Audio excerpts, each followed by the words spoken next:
Hey, how's it going?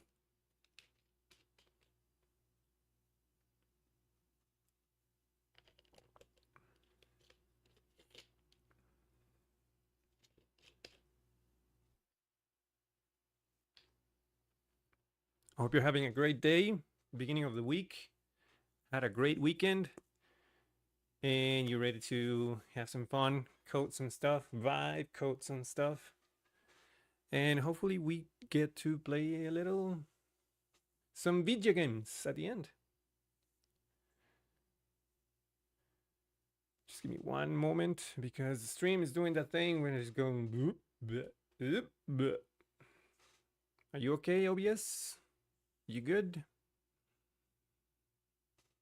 All right, looks like we're good.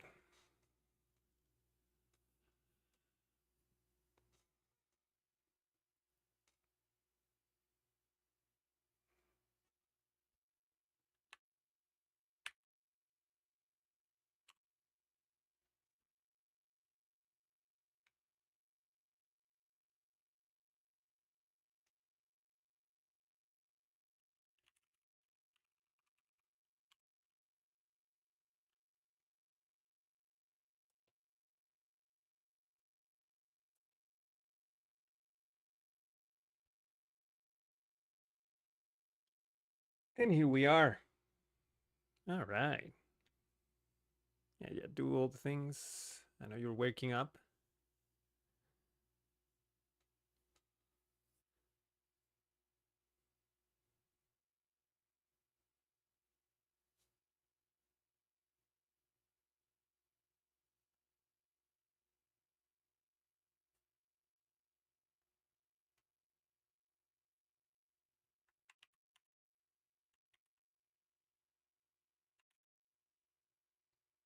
Yo, wake up. Thank you.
Just want to make sure that everything is still working from Friday to today, even though I haven't touched this at all, but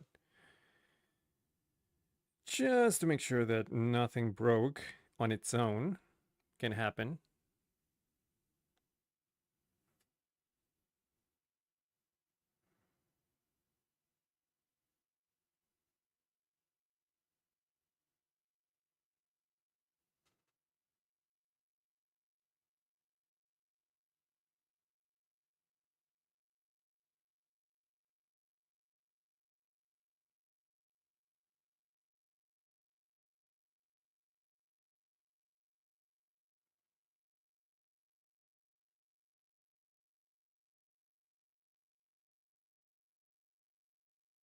All right, let's give it a try. So I can start the scanner. Is that still working? No. Do you need the software to run? Yeah, you need the software to run. Son of a bitch. Stop, stop, stop. No wonder why I don't like this camera. Urgh. Logitune. If it is connected, why?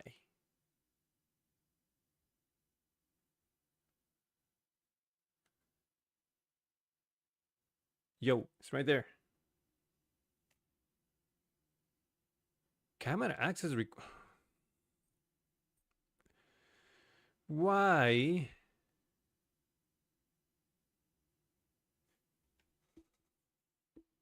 It's right there, you ass.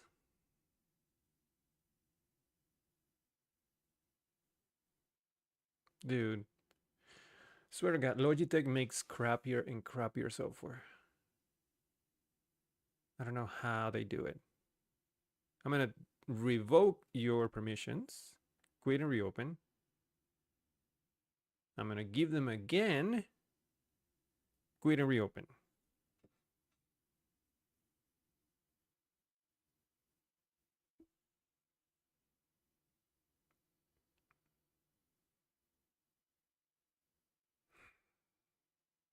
And now you don't have a camera. Fantastic. Why are you like this? Do I have to unplug it? I'm gonna try unplugging it. 1 sec. This is uncomfortable.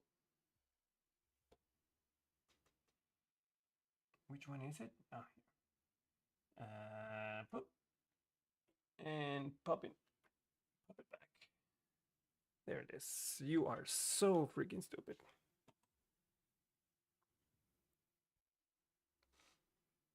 All right. Can you work now? There it is. Hi, blurry me. All right, you go away. And you too. All right. Once again, start scanner. Go over there. Go over there. Did I click it? Yeah, now I did. What? That's not the camera, bitch.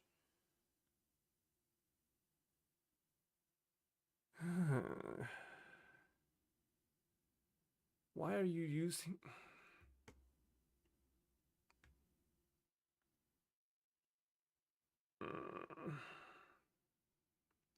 Does it really need to be running at all times? Are you shitting me right now?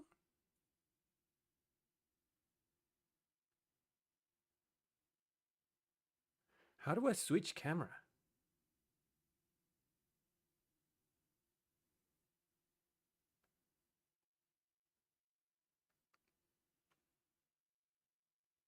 It's trying to use OBS's virtual camera and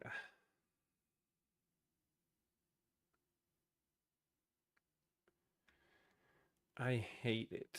I hate it. Fine, let's try this.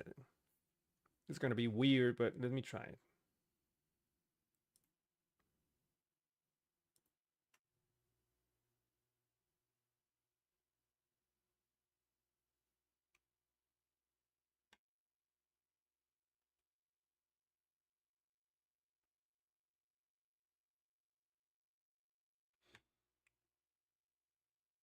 Oh, here. Okay, never mind. 1 sec. Let me stop this crap.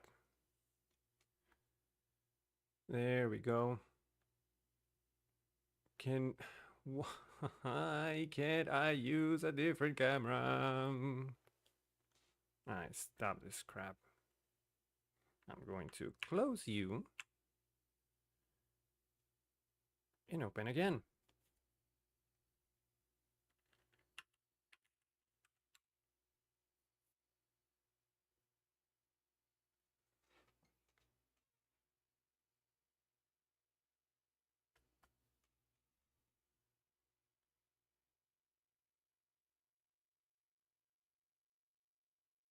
Hey, Hamad, how you doing? Manage. Oh, there. It is using the right camera. HD Pro. This is so stupid.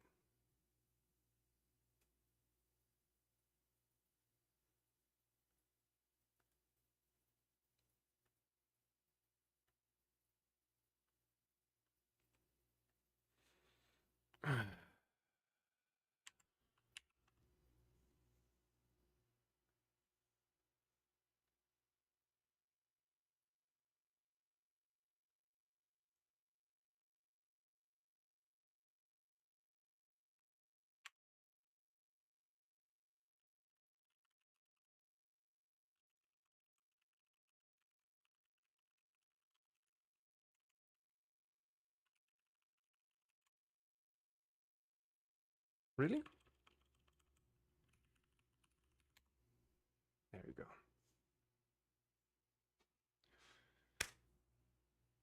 I swear I'm gonna lose it. All right. Take a little break.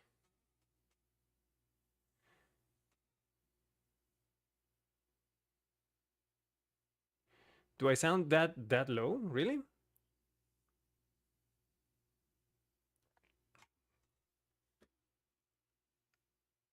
1, 2, 3. 1, 2, 3. No, it's good on my side.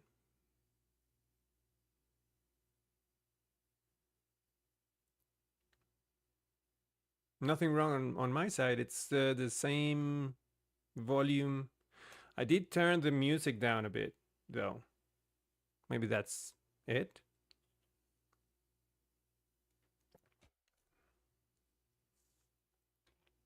But you can't hear music, so that's not. Yeah, I don't know. My mic levels sound pretty good.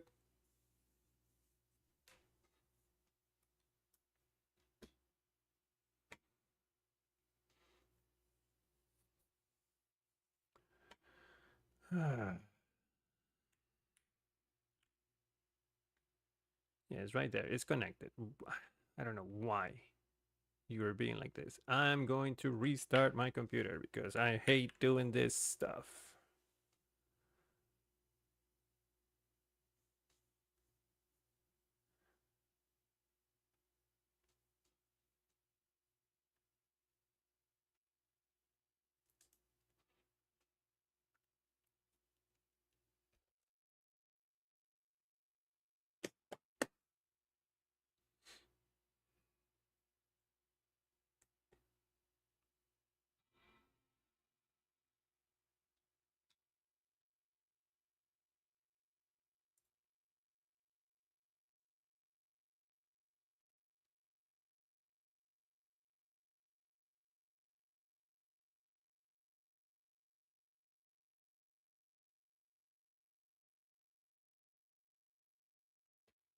Are you back? Yeah. Hello. I'm typing.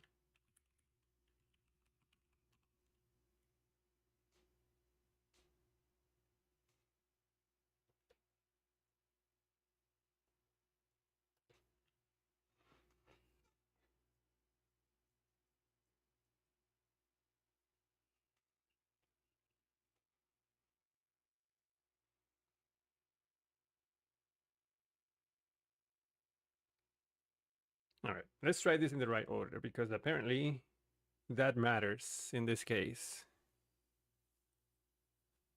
First, yeah. You just noticing my keyboard? Come on. Logitune.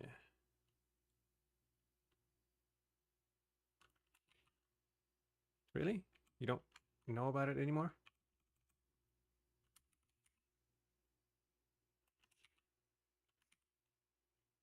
Dude, are you indexing paused? What are you? What's going on? Are you like not in it today?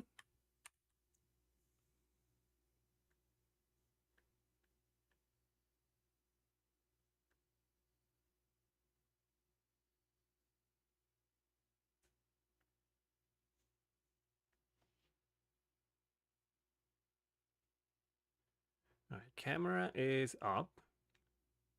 Now we go now we go to here and do scanner.test. Yes.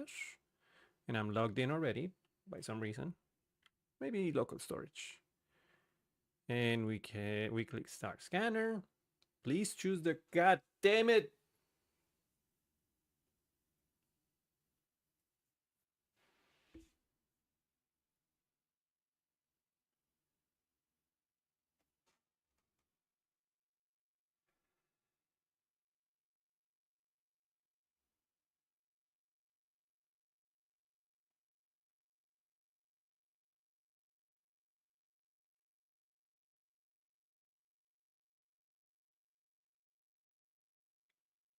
Why is OBS Camera, the only option that you give me.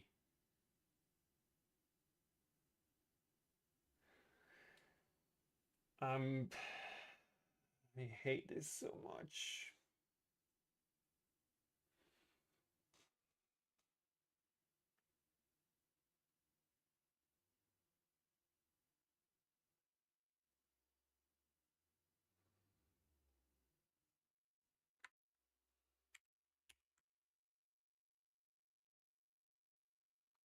Empty cache, had reload, storage. Can you please remove everything? Clear site data, cookies, clear,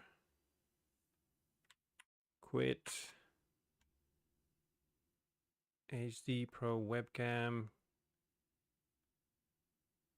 Yeah, that is the camera that I'm trying to use.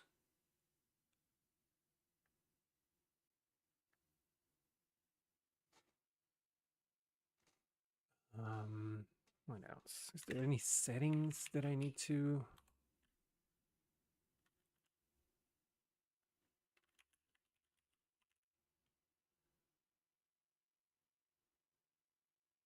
No.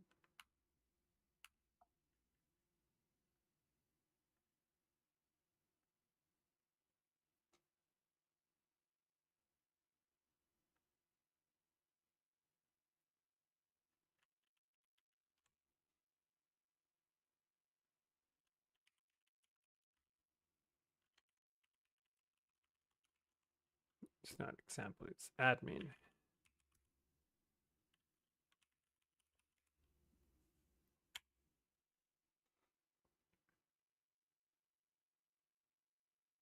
I swear to God. If you don't do it right now, I'm crashing out and we're doing something else. Do not have the patience. Fucking hell.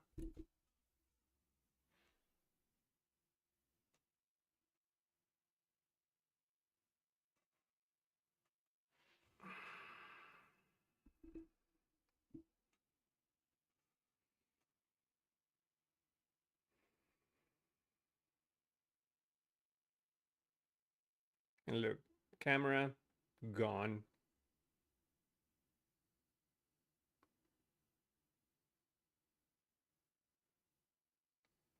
What if I try with a different browser? Is Chrome being my problem right now? Ah, my eyes. Ugh. There we go. A scanner. Dot test.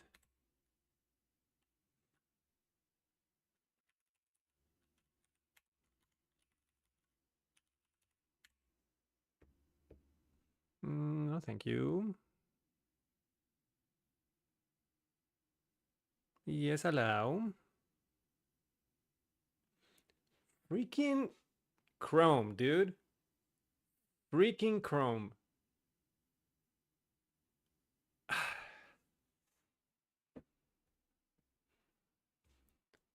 I don't want to talk about it. I don't want to talk about it. All right. Camera's working. Barcode working. And now what we have to solve is this problem right here where, first of all, product not found. That's a lie. We did find a product. We got a successful response. And in fact, we can try and check the network tab. I don't think we can. I don't know why it's not showing up. I'm going to try again. Go back. Scanner test. Me to this one again. Start the scanner. Read it. Read it. There you go. Bunch of update. Is this the one? Does opposed to live art update? No, that's not it. Edit one product. Well, we obviously got the right ID. So that tells me that we got the right response based on a barcode. So now we need to know why the product information is not loading.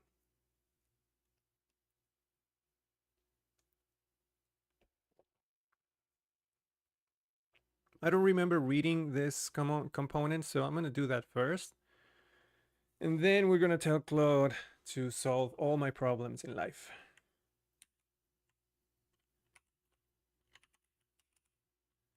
Product edit. That's the component we are looking for. All right. We have a product ID. And then an array for the product information. Cool, cool, cool, cool.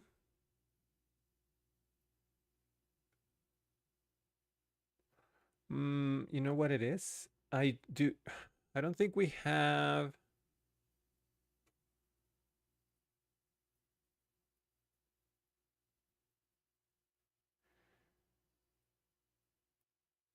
Wait, load product.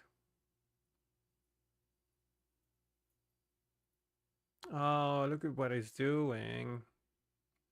It's doing a search product by barcode, but it's passing in product -1, which is obviously is not going to work. And yeah, I think we need another endpoint in the other project that will fetch the product not by name, not by barcode, but by product ID.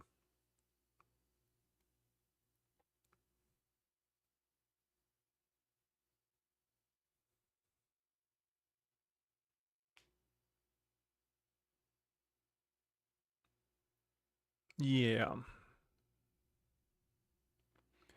Which I don't know if I like very much because we already got the product information back when we search by barcode.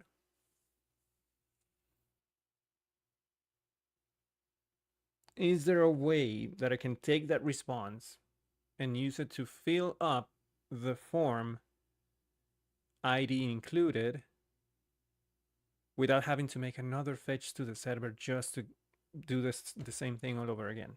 We already have the product. We found it. I don't want to have to do another fetch to get the product again, this time with the ID. Mm-hmm.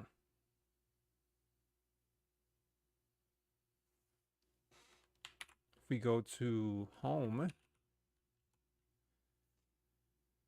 see this response right here, this response has all the product info.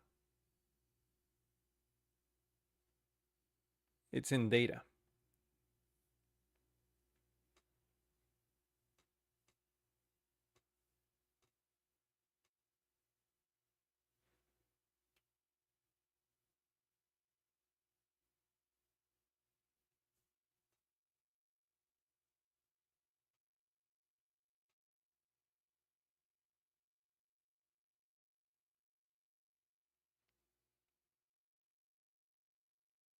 I don't know if there's a way to share that information between components. First, I'm gonna read about it in documentation. See if there is a way for me to share state or share information between components. If there is, I'm gonna tell Claude to do that. And if it's trying to do something weird, then I'll correct. I'm gonna read into it first. Come back. Here we go. Let's go to Livewire.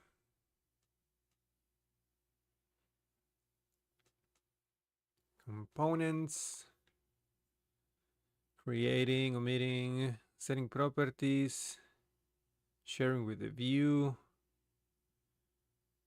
full page components. It doesn't look like there is.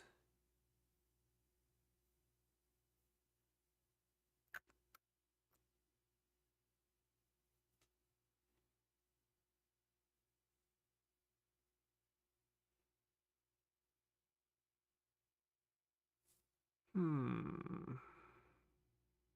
What is this? No.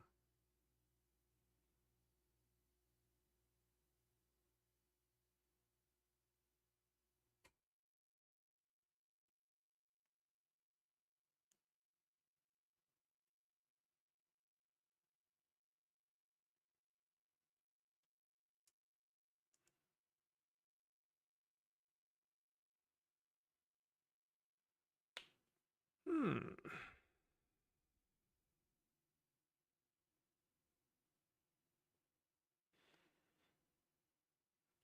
Another option?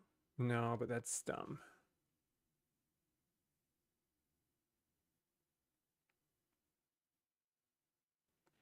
Thinking, thinking, thinking.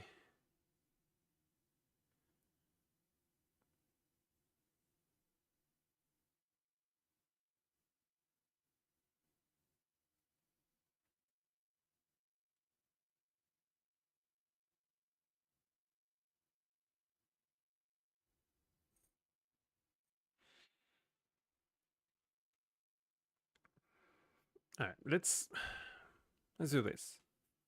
Let's see if Claude can come up with an idea that I can't.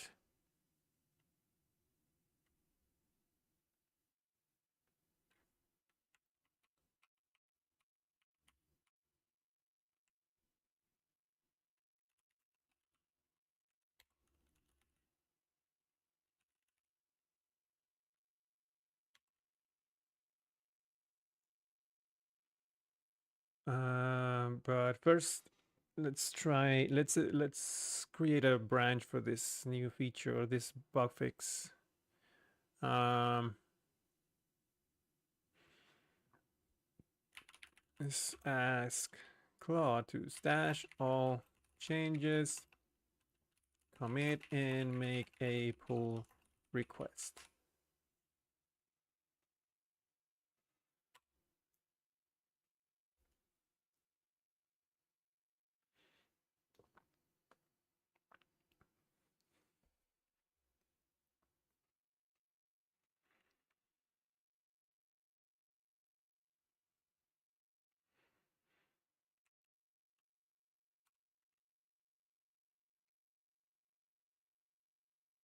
What's that? Ambiguous argument ahead, unknown revision or bad. What the frick? Pop stash changes. Okay, sure. Yeah, go ahead. Keep my larking. All right. Yeah, that looks good. Undulating.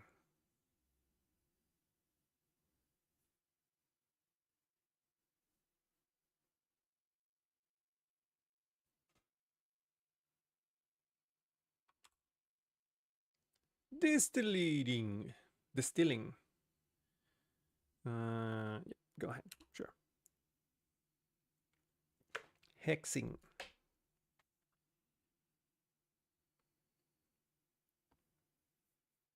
All right, cool. Now, check out master pull all recent. No, actually, no, don't do that. Merge that last pull request. Check out master. No, it's main and pull. Then create a new branch from master main to work on a bug found in the edit product page. You figure out the name.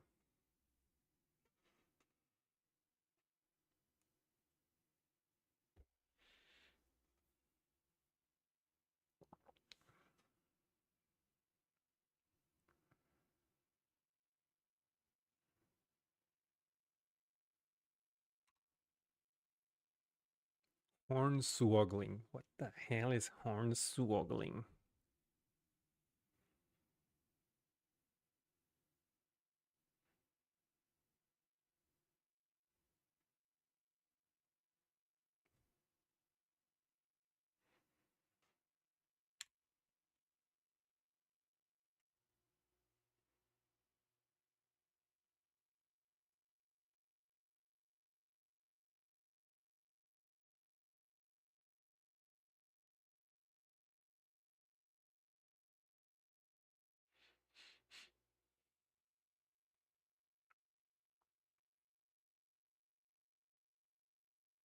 Okay, now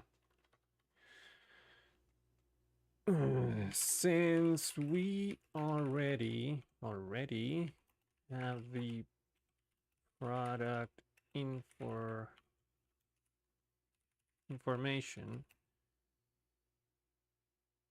from the home page after searching by barcode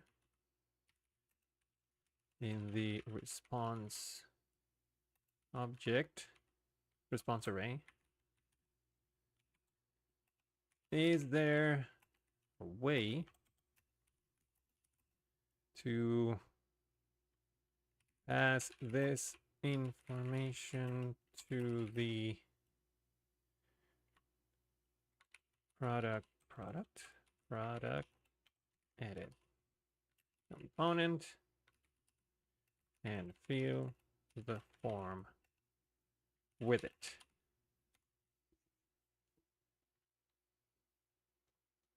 By the way, let's put it in planning mode.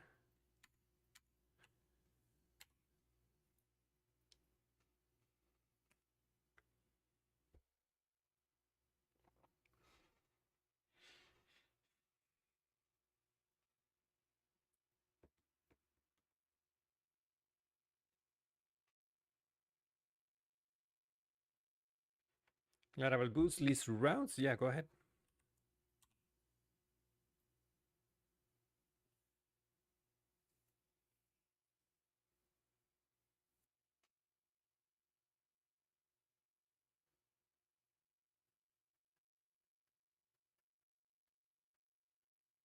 Searching the docs for pass data between Laravel components parameters, Laravel redirect. I love that. I love it. All right, what's the plan? Available solutions. 1, session-based approach. That's what I thought first. Store product data. Whoa. Let me read it, please. Currently, the app makes 2 identical API calls for the same product. Yep. Homepage scans barcode, API gets product data, redirects only with product ID. Product edit component makes another API call for the same product data. Solution, session-based. Recommended. Update home.php. After successful API call, store complete product data in session, pass product data to product edit via session. Yeah, I don't hate that solution. And then on 2, update product edit.php. Check session for existing product data in mount. If session data exists, use it to pre-populate form. Keep existing API calls as fallback for direct URL access.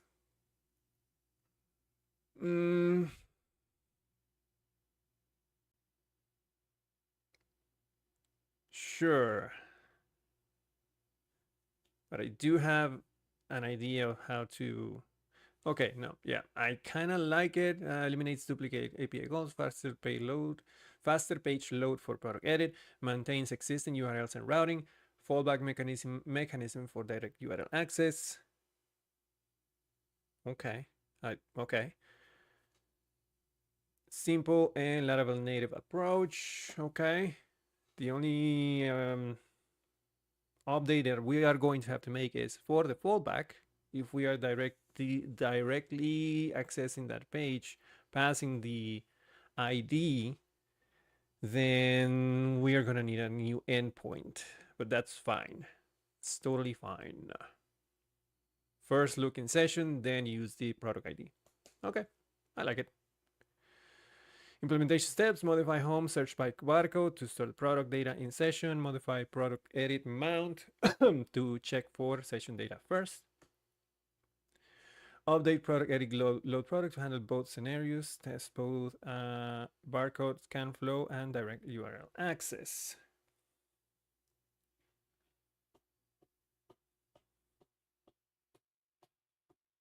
All right, we'll do the search by ID later. Manually approve edits. I am that nitpicky.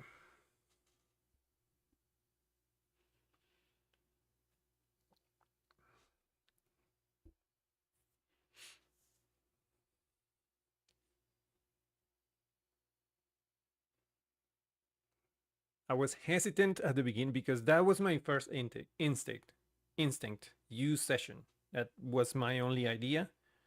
I just wanted to make sure that since we have Laravel Boost, let Claude go through all of the documentations for Livewire and find the best recommended solution, which is what I thought it would be, session. Just wanted to make sure. What are you doing here? So product data, okay. Just store everything in product data, and then get the product ID.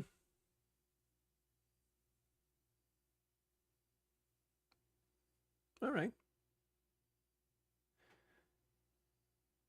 Hey, Devian Shu. I am making an application used to scan barcodes for products, and that connects to an API backend that I made a few weeks back. Hold on, OBS is having a hiss of it. Okay, so it's basically a scanner app that connects to a backend for searching products using a barcode with the camera, and I'm doing it all with Cloud Code and Vibe coding and Laravel Boost, something that I have never done before. Finding it quite enjoyable, to be honest. All right. Session pod, product data, product ID. All right, that's fine. This redirect, navigate through. Yeah, that's fine. Go ahead. No hard coding, no actual coding, or very little coding actually. There are times when I do take over for very nitpicky things that I want to do, but for the most part, I've only used the Cloud Code.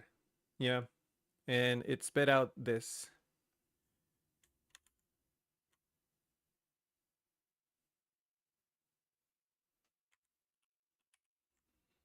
So it's mainly to be used as in a phone environment.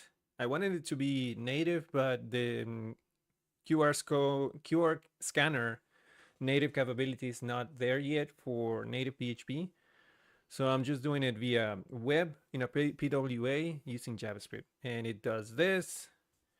There is the camera. That is supposed to be your phone's camera. And then I can do this. Read it. And that is taking the barcode, sending it to the backend, finding the product, and then coming back to the edit page, which is already working. We just need to fix the fact that it's not loading in this form. And that's what we're troubleshooting right now. And it's basically because the the code that was created by Claude does not know that the method that it's using to search by the product using like a barcode product dash ID, that doesn't give you anything. So it's giving me back a product not found.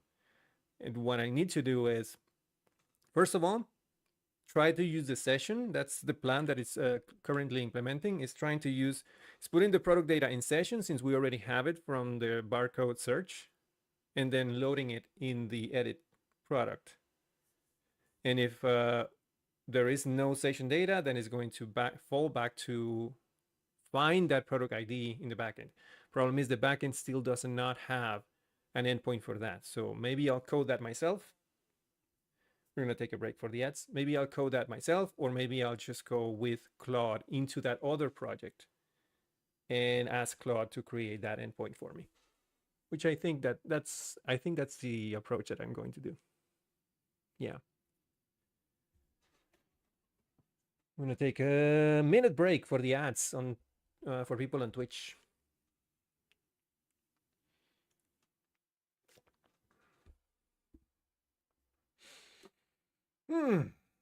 Also, for everyone on YouTube, I stream on Twitch as well. If you want to hang out there instead, if you prefer that platform, we do have music over on Twitch, not on YouTube. If you like that kind of vibe, link in the description and give me a follow while you're there. And also on Twitch, in the second half of the stream, we play video games and we hang out for a bit. If you're into that, go ahead and follow. Looks like I need one more for my goal this month.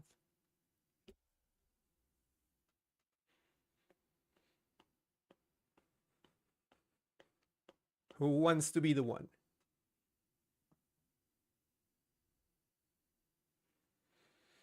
All right, ads are over.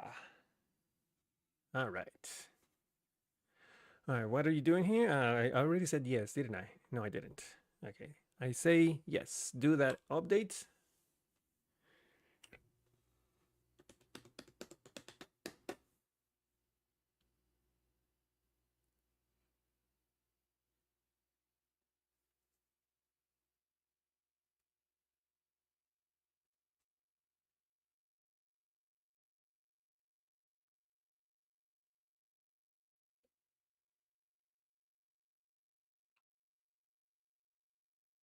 And as of today, I am an exclusively Claudio user. I call it Claudio, but it's Claude. Cancel my Gemini subscription today. All right, what are you trying to do? Let me see. So you're removing this name. So just removing the direct access from product. And instead, first check if we have a product data in session. Session key. All right. You're taking this product ID. This product ID. You're not updating mount just yet, are you?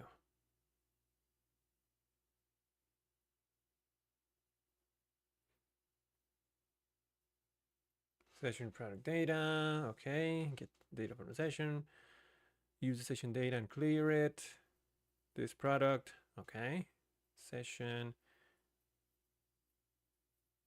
Okay, just putting it in product instead of separate attributes. That's fine.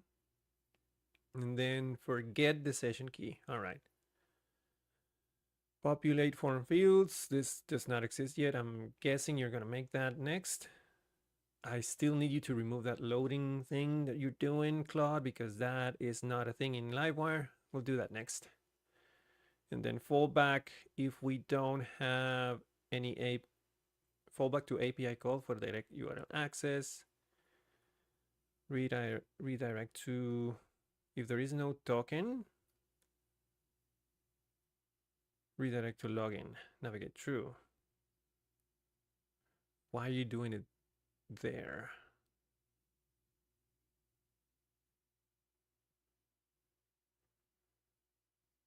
Interesting.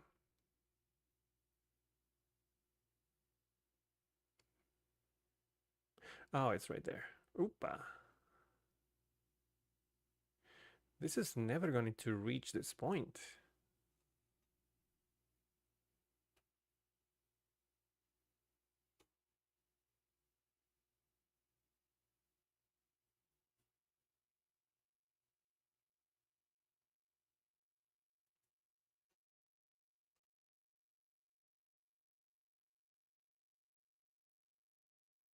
That looks weird.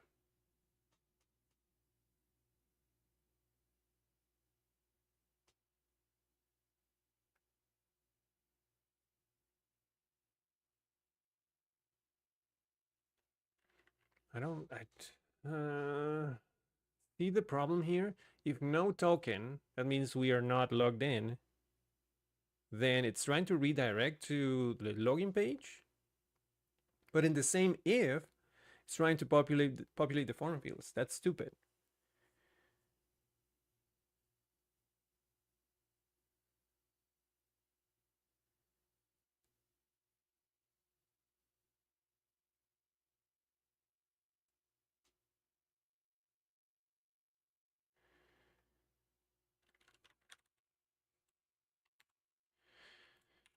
Oh, okay.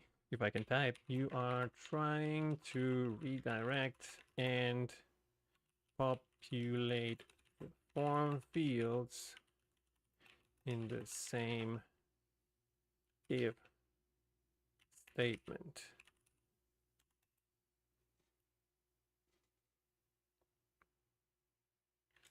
If there is no auth token in session,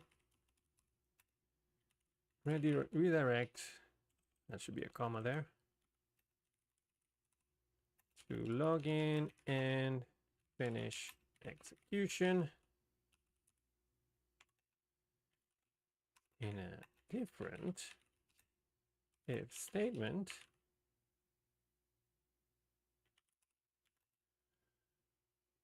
Check for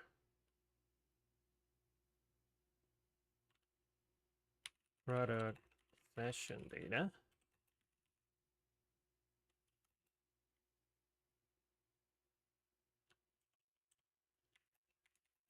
Populate form fields if available. Otherwise,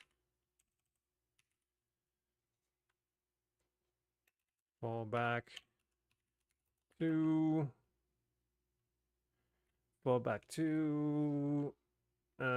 API call.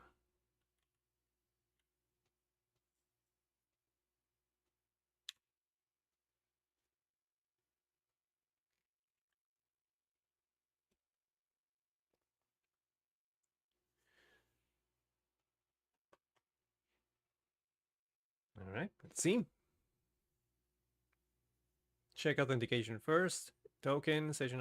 If no token, that's what I like. Good. That's a good change. First, check for the token. If there is no token, there is no reason to do anything else. Just back out.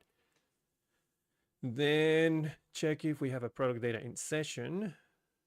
Product data, this product key, session product data, session, get that if there is session product data, use the session data and clear it. Get this product, okay, that's fine. Forget the session key, populate form fields. If we don't have, fall back to API call for directly URL access. We inject or instantiate the inventory API client that we're using. I'm still not sure about that approach, but that's fine. And then this is the part that we need to correct later. I'm gonna let it do it for now, but I'm going to have it changed later because this is not a barcode. It's trying to do a barcode search and this is going to return nothing. We need to create another API access point to search by ID, but we'll do it in a moment. If we have a successful response, the data is grabbed from the response in JSON format. We put this product, we fill this product with the data from the response and then populate form fields. This is going to be probably created in the next batch, but for now, that is fine. I hate it when it blinks that way. I don't know why it's doing it. Either way, go razzmatazing magic. There it is.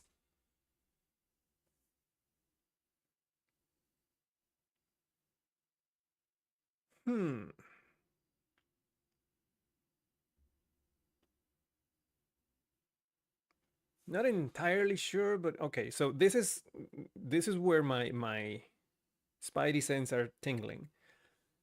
I would not do this in a Livewire component altogether. I will probably move all of this into a form component. But we're going to make it work first, and then we're going to rework it the way we want to by asking Claude, hey, take all of this functionality, move it to a Livewire form component, and do that there. So yeah, validation is one of the things. But for now, just keep. Is it still blinking? I think it's blinking because I move it. Never mind. Yeah, go ahead and do that.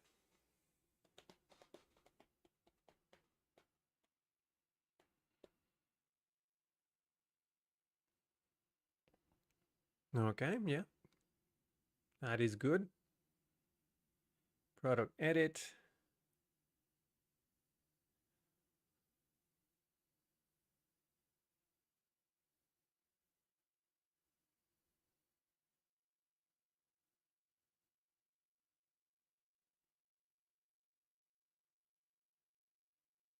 That is when we actually update the product. Okay, it's fine for now.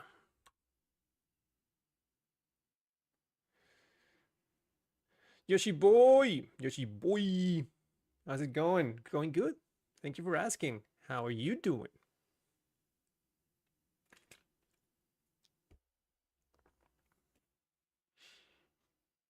Oh, look at that. Is using Laravel Paint to format the code and check for syntax errors.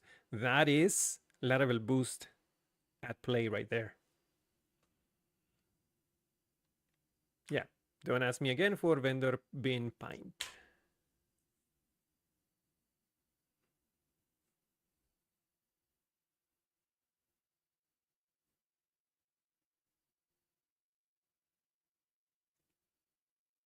Just got off stream and it's almost midnight. Yeah, I can relate. That's gonna be me in a couple of hours. Hope you had a good stream, dude.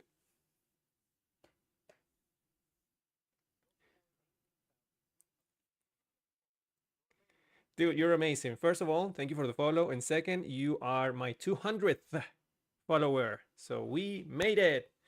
Pa-da-da-dum, pa-dum. Thank you. Thank you so much. You're awesome, dude.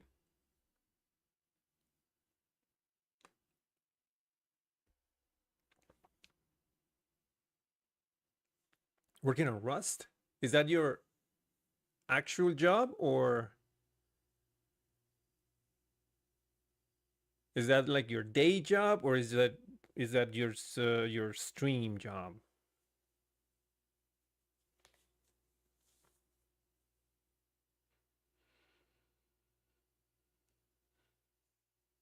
Just a hobby job? Cool. Question. Do you use any kind of AI assistant at your hobby job at the moment?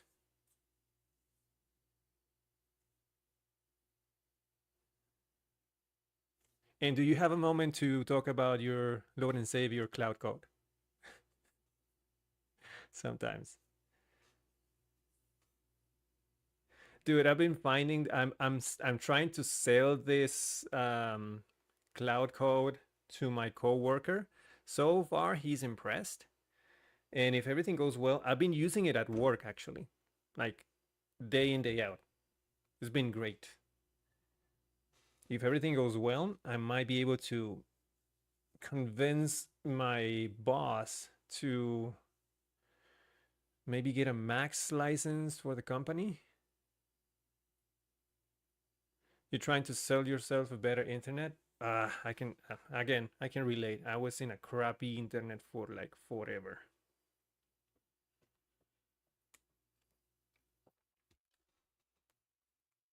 Yeah.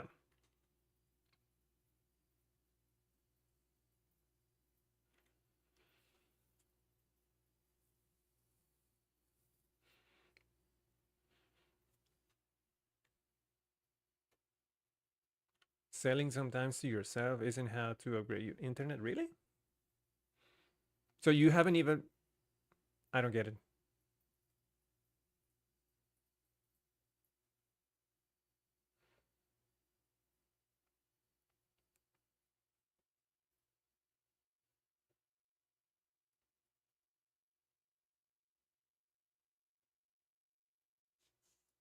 But either way, I remember that I used to have it's funny because sometimes you don't know what you're missing and you think and you say to yourself, all I know that I'm losing my mind, that's all I need. Okay. I remember that when I had a crappy connection, it's like that is your yeah, that is all you know, right? That is the speed that you know, and you don't know what you're missing until you get something better. And that was me. I had a crappy connection for the longest time, and I was living with it. But then I upgraded a connection not very long ago, to be honest. And now I think back and I say, what was I thinking? That was the first thing you had to do. It is a little more, it is costly, definitely, but it's such a great feeling.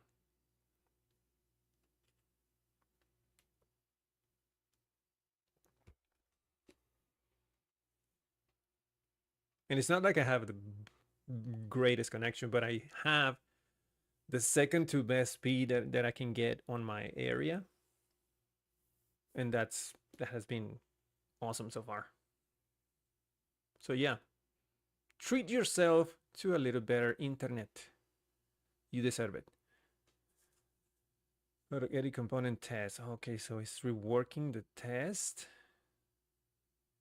Okay, it's doing the session thing that is taking the component. Even on Linux.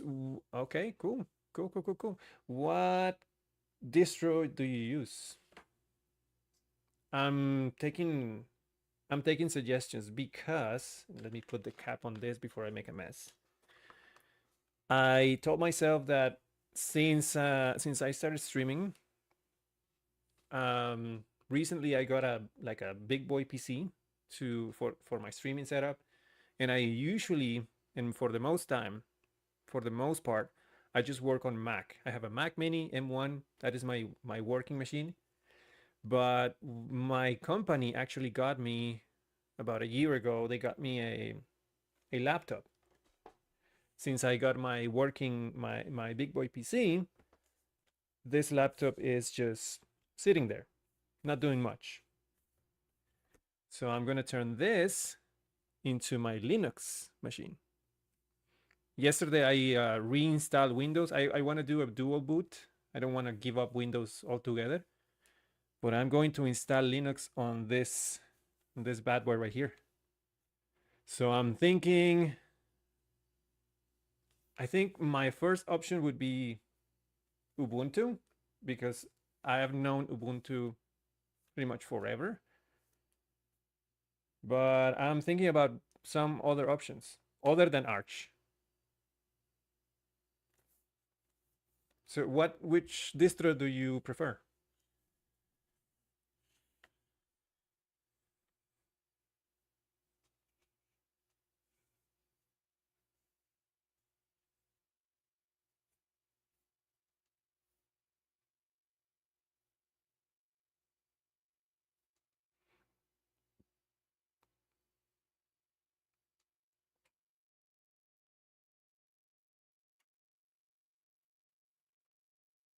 I tried to install Arch once, gave up midway. First error I couldn't figure out, and I was like, nah. I have installed Ubuntu before, and the other one that I have used, but that was ages ago, was Red Hat. Red Hat. In fact, Red Hat was main my main environment, but that was when I was like, I don't know, 25, 27 years old, something like that. One of my first jobs. I'm guessing it has gotten better over time, but I don't know. Ubuntu is Got my main PC running Catchy OS. Don't know anything about that one. It's an Arch base even with an installer. Fedora. Fedora is that I recognize. Linux Mint could be a good option. Okay, that one I've seen videos about that one too. Linux Mint. Arduino OS. Haven't heard about that one either. I think Mint. So my so far my two options are Mint, Ubuntu, and probably Fedora is in the race too. But I still have to do some research about that one. I know Alexander Six uses Fedora. He's a big fan of that one. So maybe I'll ask him what he thinks. But yeah, probably next week. I'm thinking about doing it on stream too, like the entire process, dual booting, partitioning, installing the system, getting all the software. Arduino OS is a Ubuntu-based distro that looks like Windows 11. I'm trying to get away from that actually, but you can look it up if you want to. Yeah, I'm gonna try and I'm gonna look it up. Right now, top 3: Ubuntu, Mint, Fedora. That's probably going to be next week's streams. See how it goes.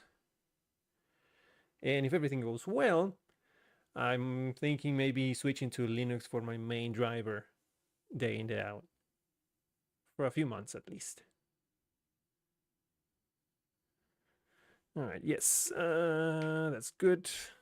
All of those tests are fine.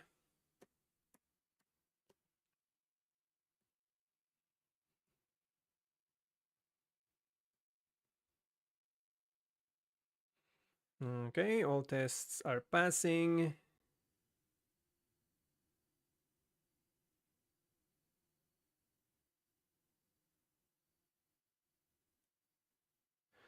Okay, that I do like that.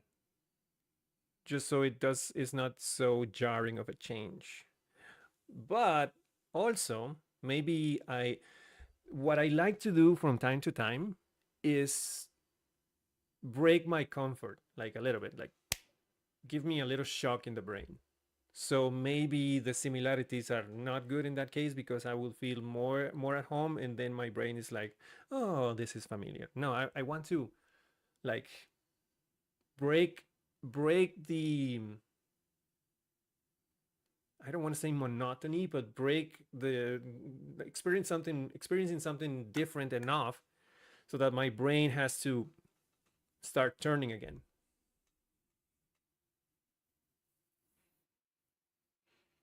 Unlike Ubuntu, what the heck? Winix, what the crap is that? Haven't heard any of those two.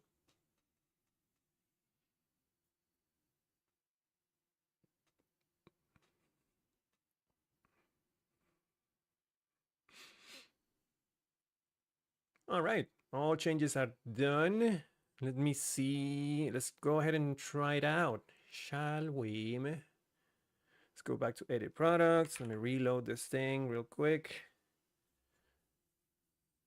Start the scanner, bring the barcode again. Boop. Awesome. There it is. Now it's working. That is all the right information. And it's even giving me all of the suppliers. Although I am not able to update any of the supplied information, which is fine, I guess, for this version.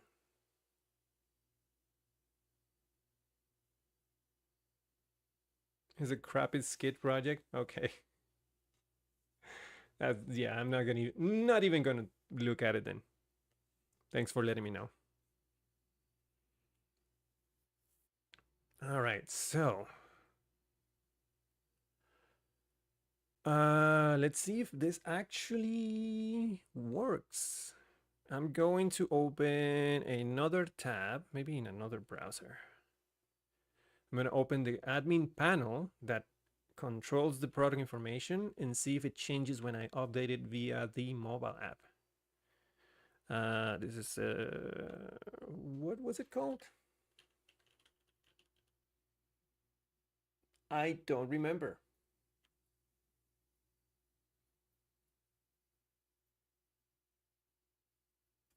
Jesus Christ, I don't remember.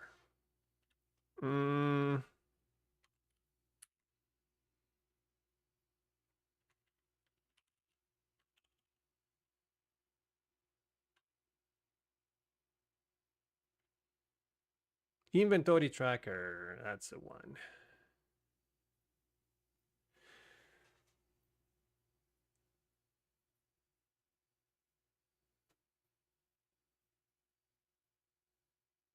Nah, I'm good. Pass. I believe in you. I believe you, actually. I'd rather spend my time learning something new than watch someone complain about something crappy. So, Oh, and the other thing that I want to do once I have that created is I want to host a local version. I want to host a local LLM.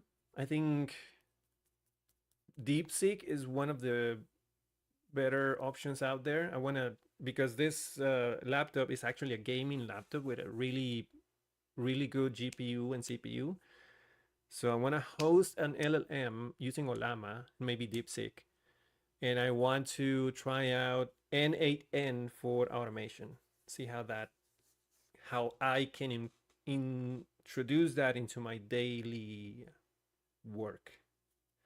I've seen videos about the powerful automation stuff that you can do on that one, N8N. So I want to try it out. So it's probably going to be two weeks worth of streaming.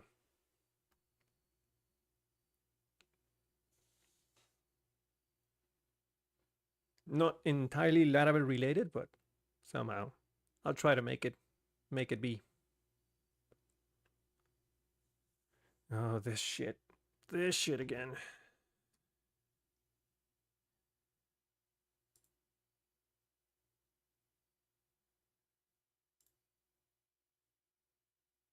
Yeah, band. Okay, so inventory tracker.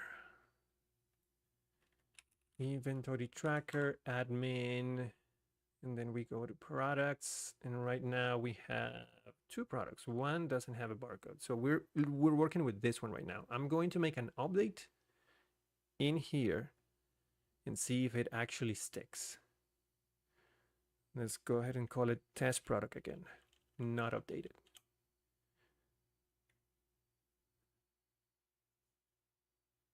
Welcome to Twitch. Yeah, I know.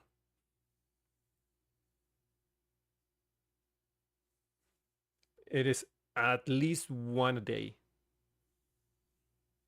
But it's not more than that, so I'm okay. It's like, oh, there you are. Banned. Test product, and let's up it up to 13 maybe. Maybe we say that, no, it's only 40. Quantity, SKU is not writable, which is good. And then we do update product. Product updated successfully. One thing I don't like, it stays here. I would rather have that toast be on the home app, maybe, because I couldn't really see what was happening. I would rather just take the user back to home, show the toast, and let them scan again. For me, UI wise, that makes the most sense. Now let's go and see in the admin panel if that actually happened. And it did. Cool. Just in time. We always pause for ads, so don't worry, you're not going to miss anything.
already machinating, percolating what my next step is.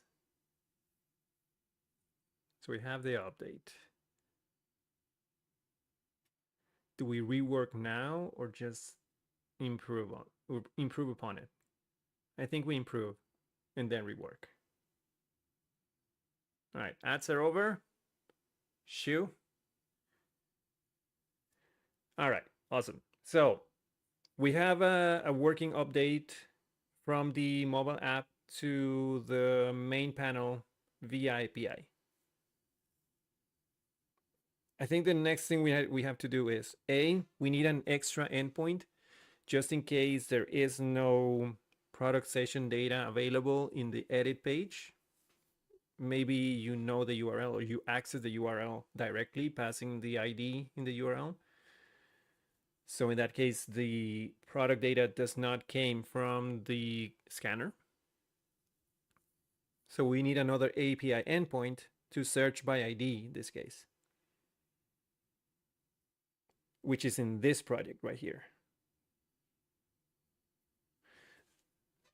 I'm going to put I'm going to start Claude in this project, and I'm going to ask Claude to create that endpoint for me.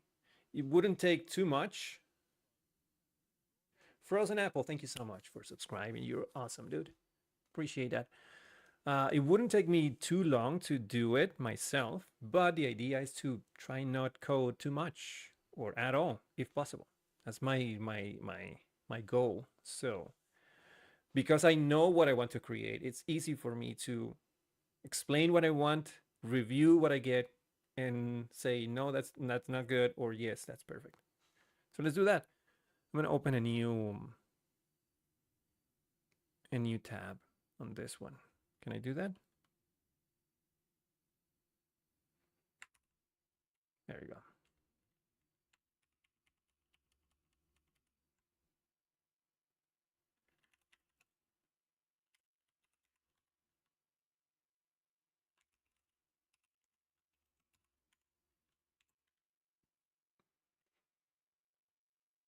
That branch is actually okay. API, Sanctum API backend.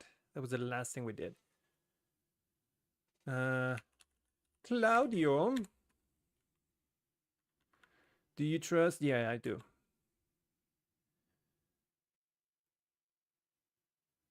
Oh, but wait.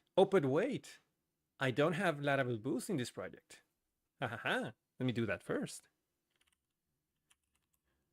Because Laravel Boost is the thing that makes Claudio code even better. Because it's tailored to Laravel with all of the guidelines and things that Claudio should know when performing actions. So let's install that. So that's, if I remember correctly, is Composer require Laravel Boost in dev mode.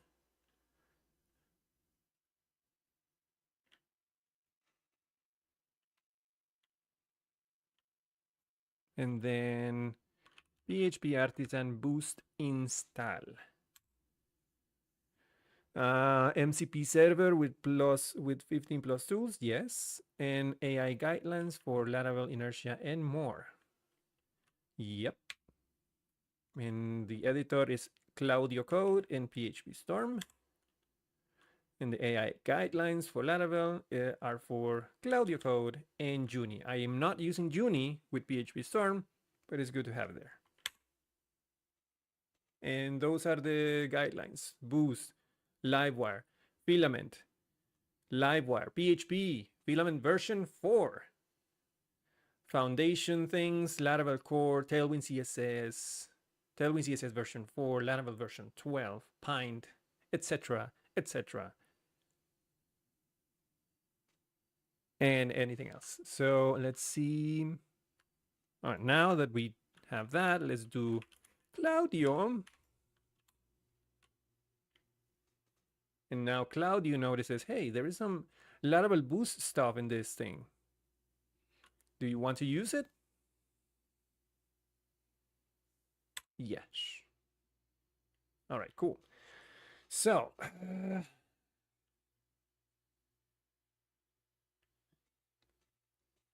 I need a new Sanctum API endpoint similar to the one that is used to search a product by barcode, but I need it to search a product by ID. Use the same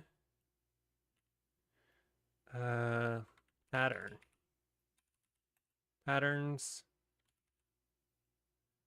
for this new endpoint based on current API endpoints in this product. What I'm trying to say is use resource classes for the returns. See if it's going to be smart enough to know what I mean. I should have said plan mode. I always forget. Never mind. Just go.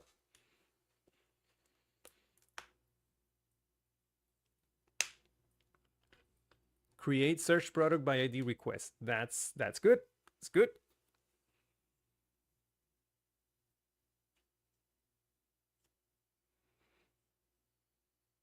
It found a search product by barcode request. Let's see. Search product by ID request. This is a request class that is used in the. Did I create a controller for this? I think I did. Basically, I am authorizing that the user can do a product search. This is something that I'm assigning to the token at the time of creation using Laravel Sanctum. And the rules, I just need the ID. Yeah, that looks good. Go ahead.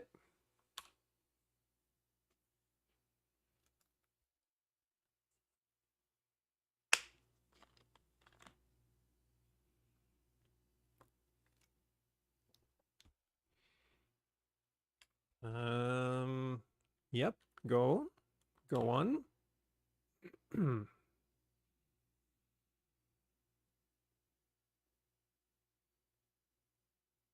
All right, we have a new route. I did not create a I did not create a controller for this, now that I remember. That's fine. Route product by ID. Look at the naming convention. By name, by ID.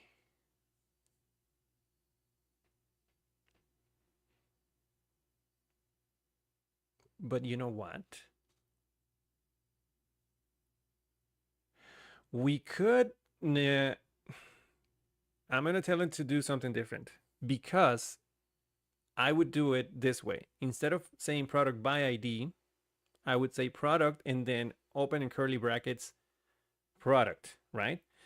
And then in the function, I can accept the request and also accept use implicit model binding, so that I don't have to do this inside the method.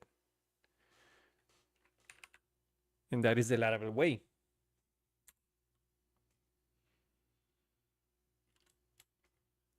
Let me try it out. Let me just put it to the test. Use, and before I do that, Shift Tab, plan mode, so that it thinks harder. Use implicit model binding for the product ID in the route. Parameter name should be product. Let's see what happens if I just give that little information. And usually I would be more explicit. I just want to try out something a little vague in the prompt, test the capabilities and the intelligence of this with Laravel Boost.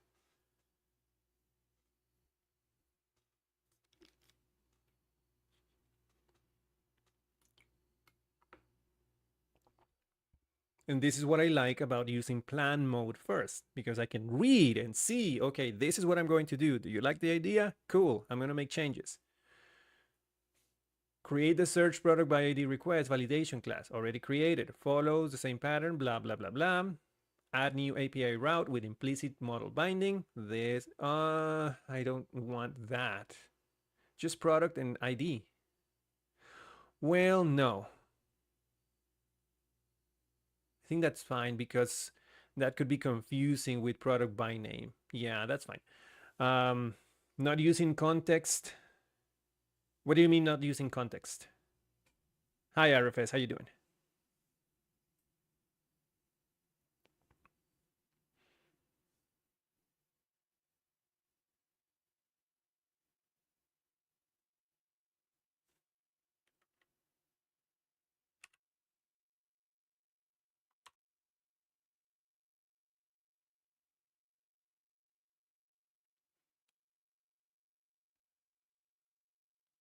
MCP? Oh, that's Laravel Boost, my friend. Laravel Boost is a collection of 15 to like 25 plus tools. I am gonna trust hello. I don't know what that means, but hello. So Laravel Boost, it's actually a collection of 25 plus tools tailored to Laravel, and they are actually MCP tools. So they connect to Laravel Cloud, and they give Laravel Cloud, or Cloud Code superpowers that are absolutely tailored and dedicated to Laravel. For example, it gives access to latest Laravel documentation. It gives access to search the documentation about Laravel Livewire, Tailwind CSS, Filament version 4. All of the things that Cloud should know about Laravel are given by those MCP tools, and they are called the entire collection is called Laravel Boost. Try it out.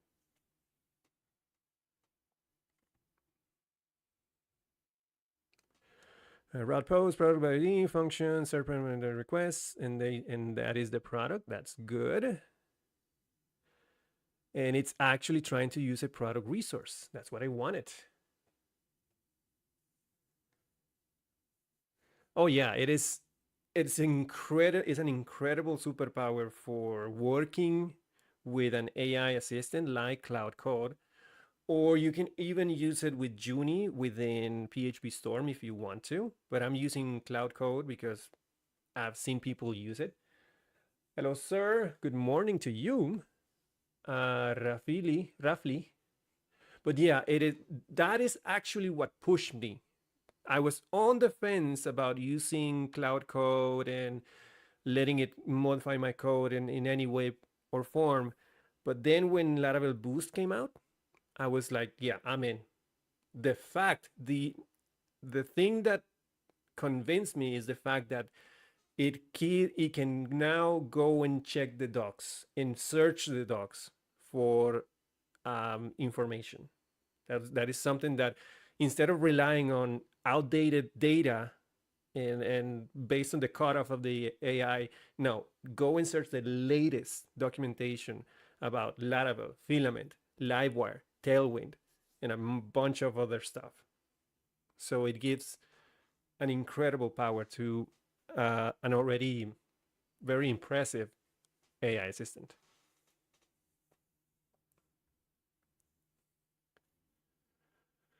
All right, that looks good. Go ahead. The product resource was already created, so there's no need to create any new class, but that's good. See, there. See? Tool to use, Laravel Boost, list routes. List all available routes defined in the application, including folio routes if used. That's one of the great things. Now it can actually do and find, you can actually go and find all of the routes available to your product using a tool like Laravel Boost list routes. That is just one of the tools included in the package.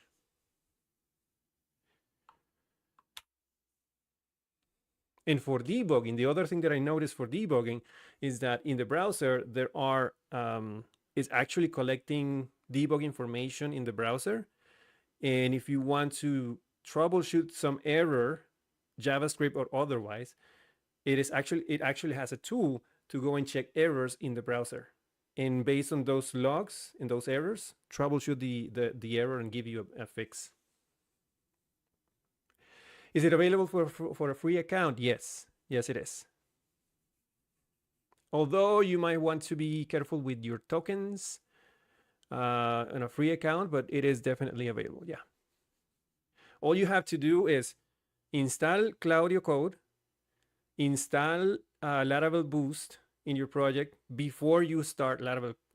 Before you start Claude, install Laravel Boost, and then Cloud Code, and then when you start Cloud Code, it actually detects that you have Laravel Boost.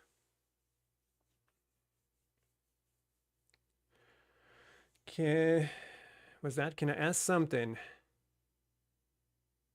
Out from what you do and still on coding, by the way. I'm not sure I follow your question. What is the question actually?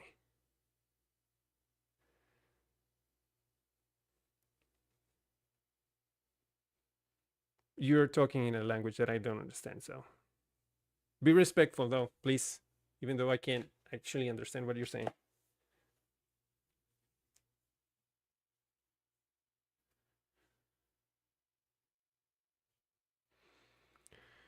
List routes, yeah, go ahead, do that.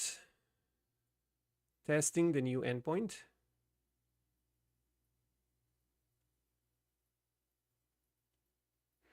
I don't know what you mean by lazy mood.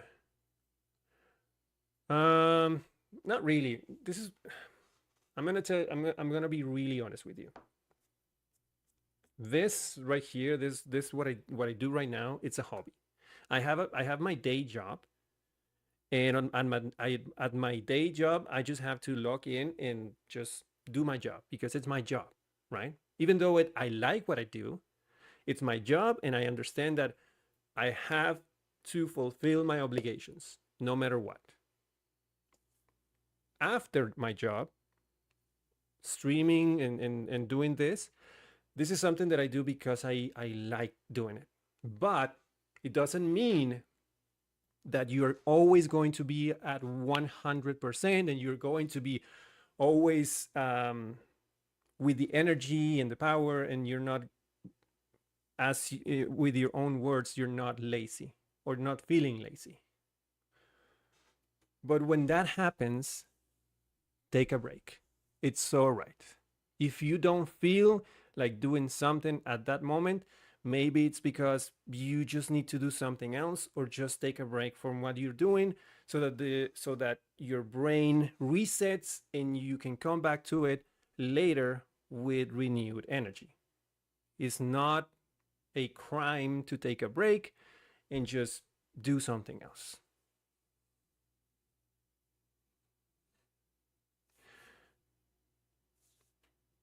What if your hobby going your work, is it going to be boring?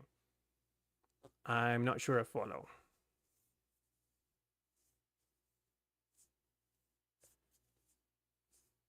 Dude, not not everything is going to be happy and exciting all the time.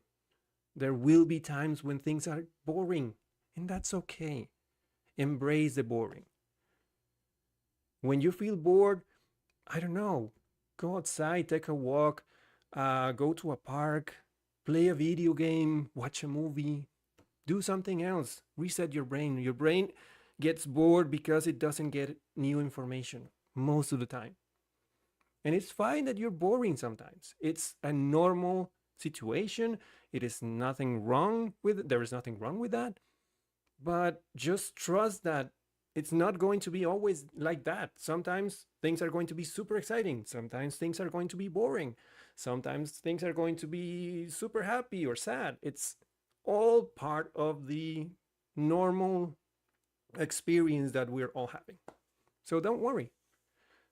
Just embrace what you're going through, or embrace the boring, the excitement, the happiness and the sadness all at once, and use it for um, learning and identifying when things are boring, and then you know that now it's boring but it's going to be okay later.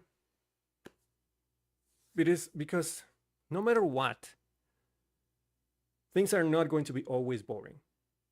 So if you're feeling bored, just know that is going to pass at some point, and then it's going to be exciting again. You're going to find something exciting to do and probably get bored again at some point. It's just life, dude. That's just life.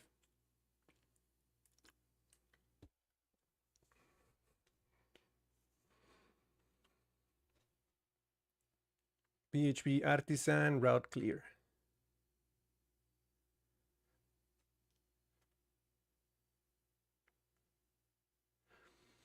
That's okay. I I have three main hobbies. I My main hobby is video games. My second main hobby is coding and streaming. And I sometimes find out how to make games, and I interchange. It changes depending on the season. Sometimes I get bored about video games and I don't want to play video games. When that happens, I start making games and learn about video games and how to create games and how to do art and how to maybe make a song for a video game. And that takes me a week or so. And maybe once I'm done with that, I lose interest on that, and then I just stop doing it and go back to video games or programming. You can do many different things, and it's okay if at some point you lose interest and you want something different. It's fine. Go and do something different.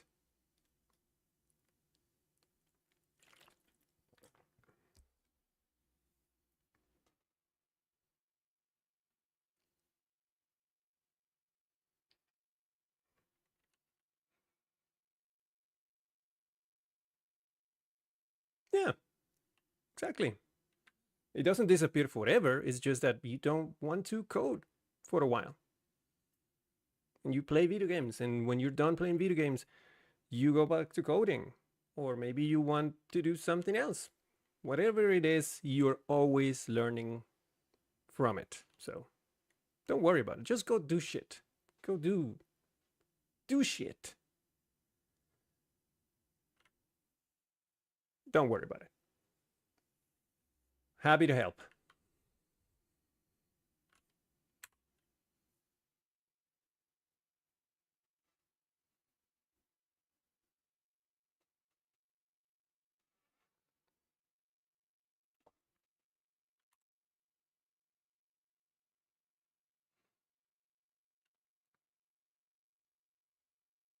Oh, he's not showing up the new route? Why?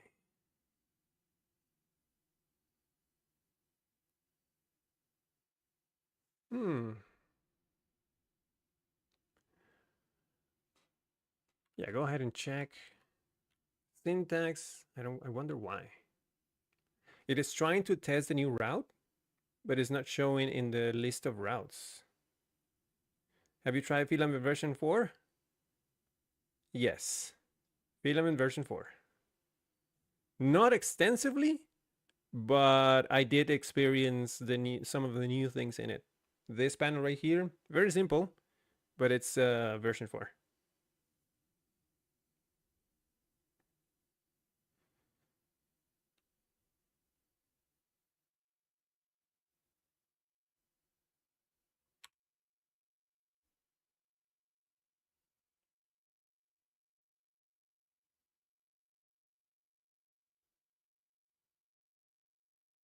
Oh, look, another MCP tool.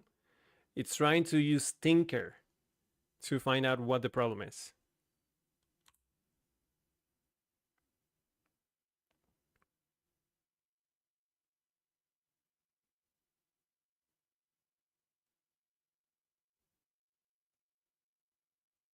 Really?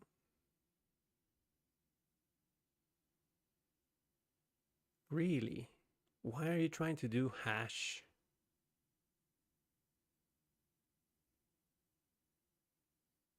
Interesting.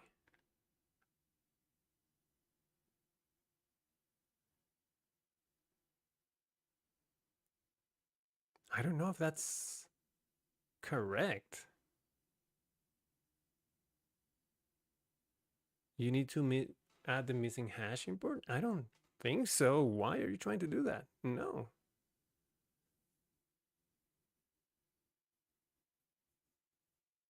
Yeah, I like that part where all of your resource and your forms and your tables are in their own classes and you can define your own. I really like that part. Yeah.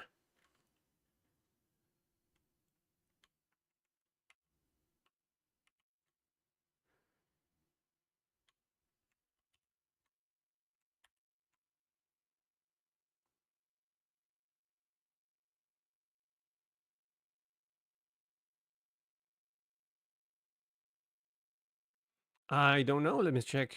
I didn't see that.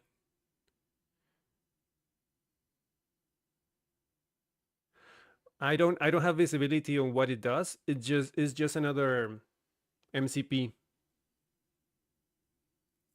So the MCP has their own way of dealing with Tinker. So the MCP actually uses or calls Tinker um, to execute code.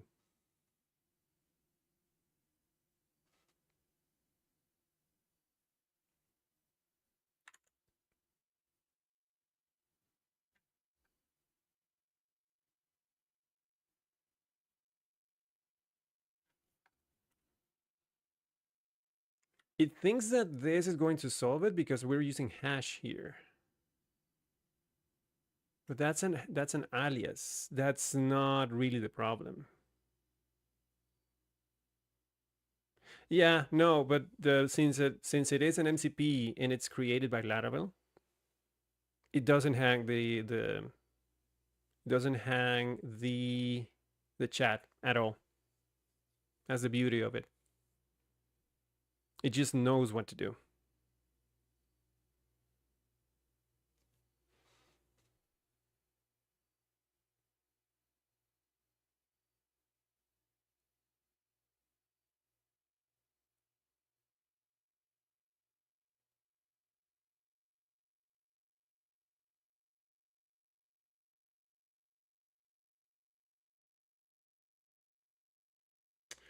I think this is the problem.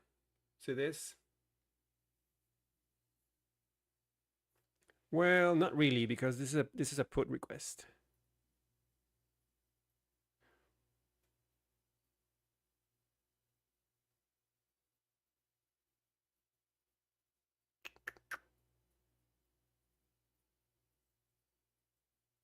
All right, I'm gonna help Claude here. Nope, don't do that. Don't import hash since it is an alias and does not require an import.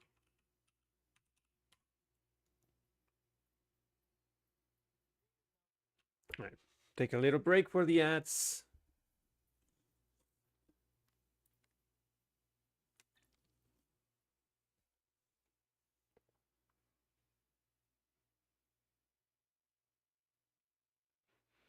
Right now is 10:15 p.m. Not exactly a Batman, but late enough.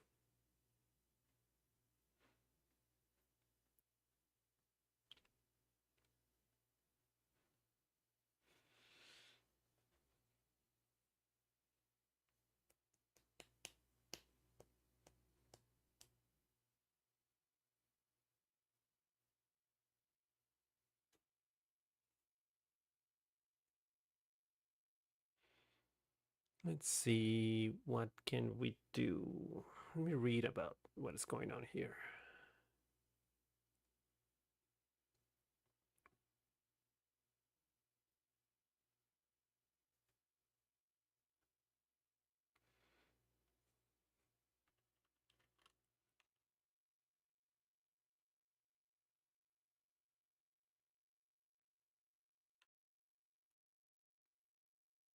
As of now, this should work. In fact, let me go ahead and try it myself. Maybe Cloud Code is just panicking for no reason. I remember I had, okay, ads are over. So I think, I don't know why Cloud is panicking about a route that is not showing and is trying stupid stuff. But looking at the route, there's a post, product by ID product, and this should work. So what I'm going to do is I have a scratch here that I can use to test things out. So I'm going to, so this is a put. This is very similar. So I'm going to copy all of this. Yoink. And paste it. I need to separate this over here. So I'm going to do pop, pop, pop. And I'm going to comment out this one right here. I don't need it. Actually, no, hold on. Let's comment out this one.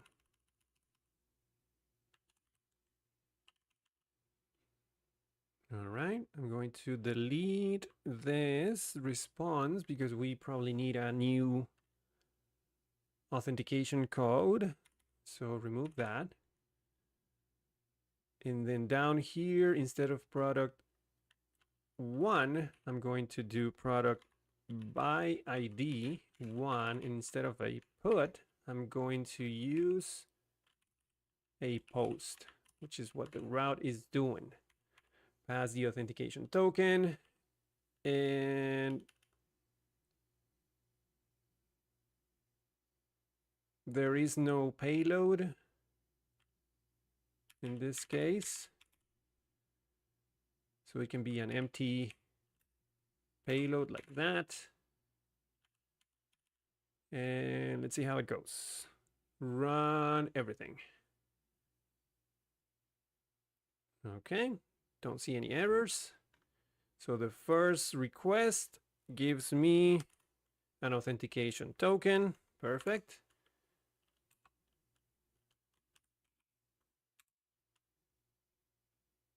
And then the second one should give me the product information. Ah, okay. We have an error. What is the error? See if I can find it.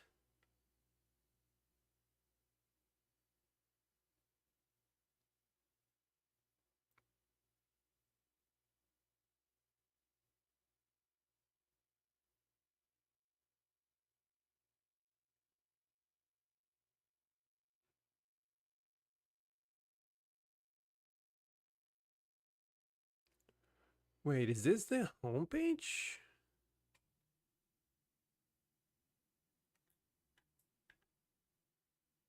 What?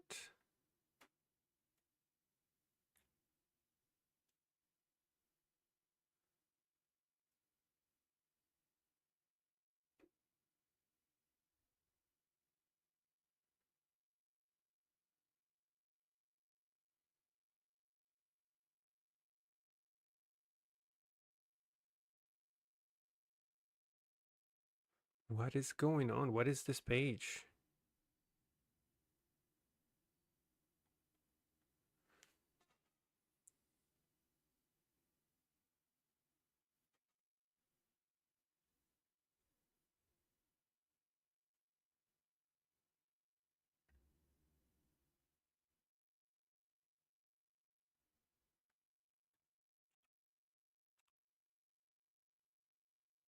Yeah, it's giving me the homepage. Huh.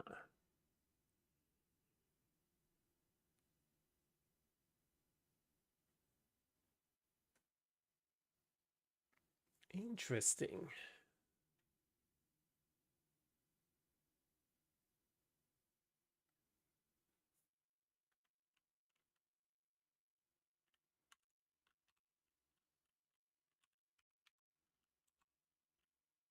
Are you really not going to select the thing? Ah.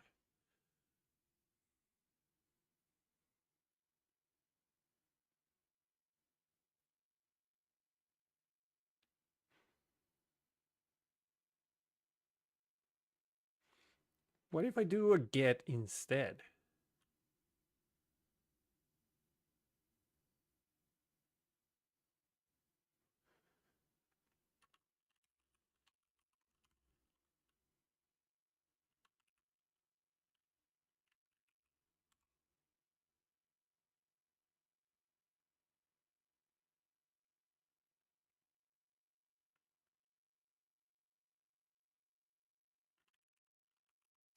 What if I do that?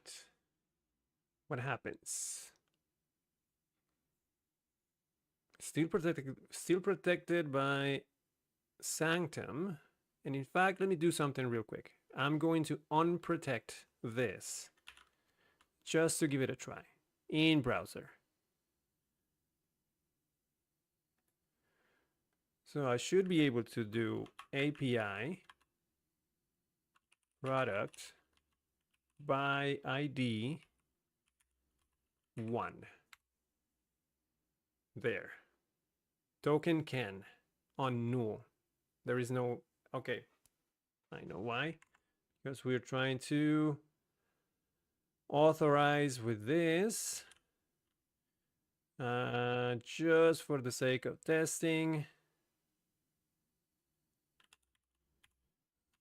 Let's do return true.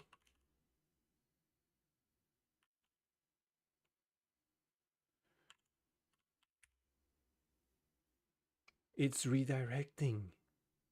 Why is it redirecting?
.302 found. That's fine.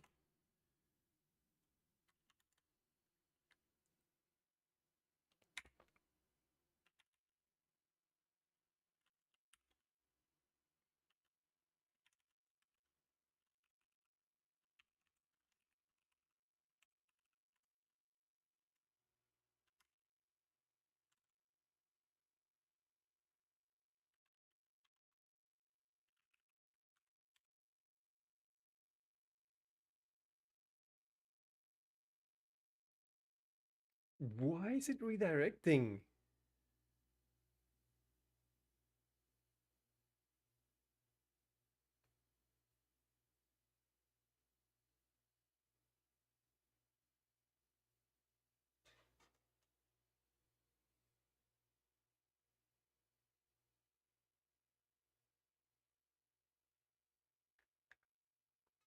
Dude, I don't get it.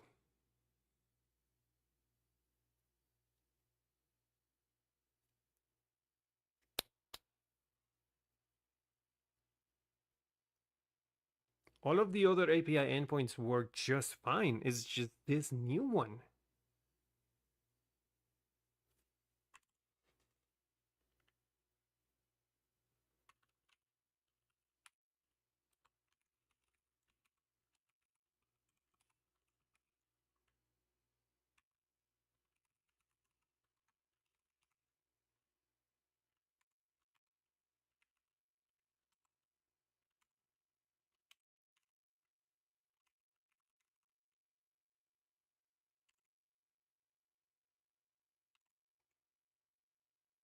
Is it gonna be a problem with anyone else?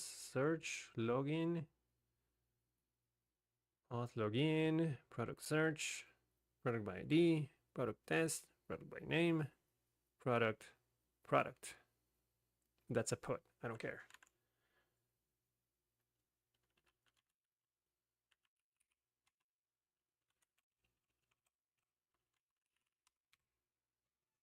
Oh, what is going on here? That route does not like the name. That that testing route worked just fine. Interesting.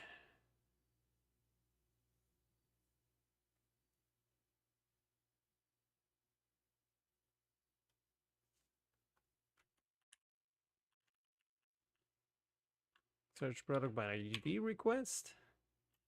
Request.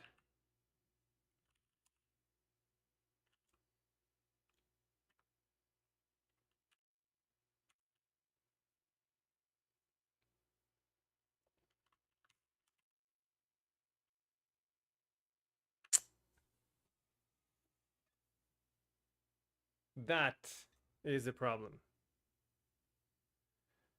It still has validation rules when there is no payload because the ID comes in the URL, not in the okay, that's the thing. Since we have validation rules here, if these validation rules are not met, then the behavior is to return back. In this case, it looks like it was just returning to the home page for some reason, but it was not throwing any errors. So the request is saying, I'm expecting an ID. It's required. It has to be an integer and it has to exist in the products table. But when it didn't happen, it just took us back to the home page. So that means I don't really need a request class in this case. Okay, now I know what to do. Okay. First of all, let's go back to this. Let me undo what I just did.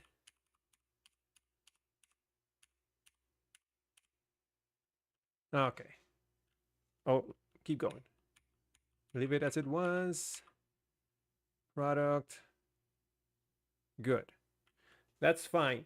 Now I'm going to tell Claude, hey, the problem is that the search product ID is doing a validation. So I'm just going to say, don't use that. Don't use a request class in the route.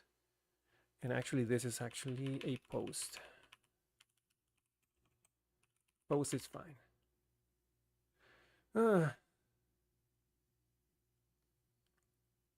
I think a get it makes more sense. Yeah, just use a get. Don't expect don't do any validation in the request. Just do that.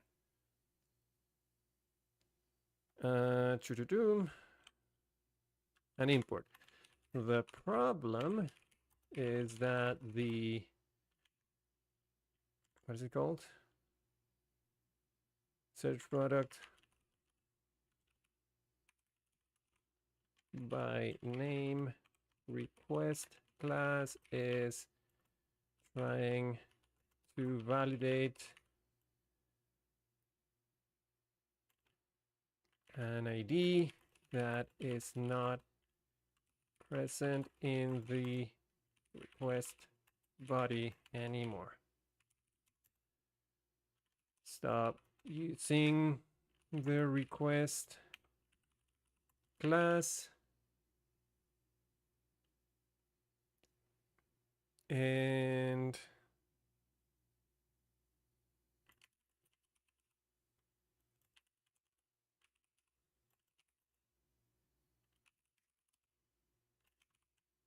just accept the product via implicit model binding. Make sure the route is still protected because I removed it via sanctum.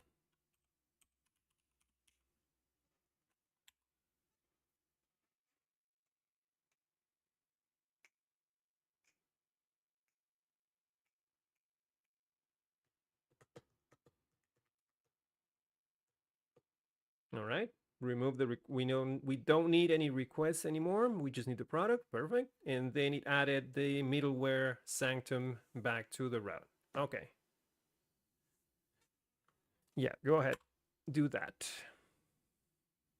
See, these are the points where you do need an understanding of what you are doing behind the scenes, because without the knowledge of how Laravel works and without the knowledge of how to troubleshoot something, you could spend way more time trying to solve a problem like this, because as you saw, Laravel Claude was trying to do something that made no sense in my mind, because I know that that's not the solution. So it does require some mental effort on your part and some research to try and find out what the real cause, what the real root cause of the problem is, so that you can then go back and tell Claude, this is how you fix it. So it's not all hands free as some people want to paint it. It still requires you to use your big brains and work through the problem.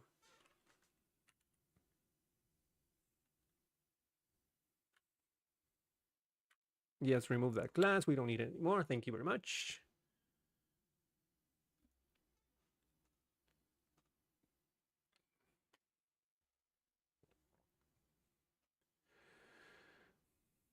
Good practice. And then testing. OBS, what are you doing? Come on.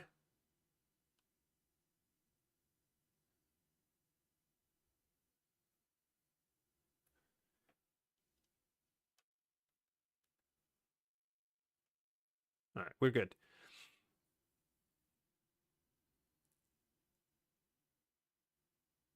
All right, yeah, sure.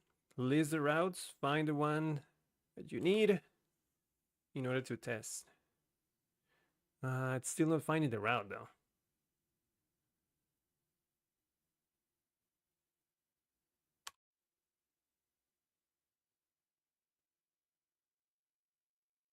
Hmm.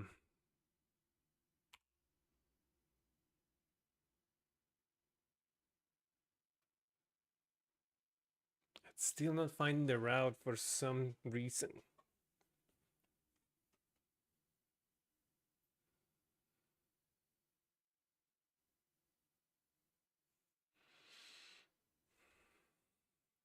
I'm gonna go back and try it myself. If I find that I can use the route without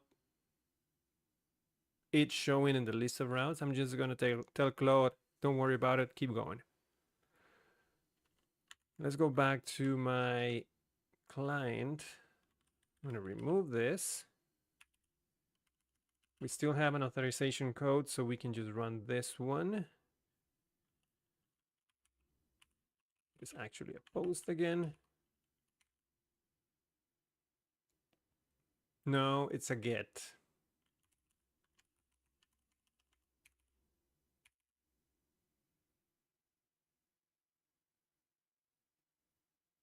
All right, run it. Run it. What did we get?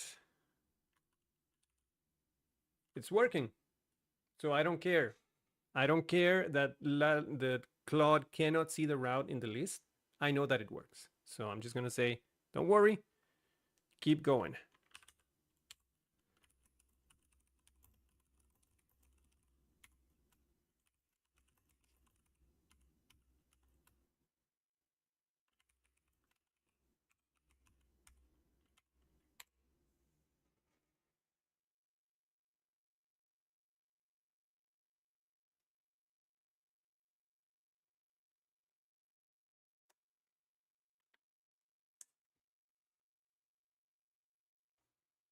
And it's done. All right. So this is the information that I'm expecting down at the client, which is just the product info.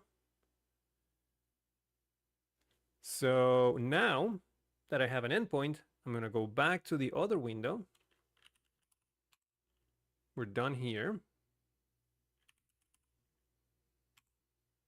And I'm going to tell Claude, hey, there is this other endpoint. Use it as the fallback to get the product information if we don't have the info from the barcode scanner available. Set it in plan mode. We now have a new endpoint called API product by ID product. Use it as a fallback to when the product information is not available in session. It returns the same data as API product by product search, was it? I don't remember. Hold on.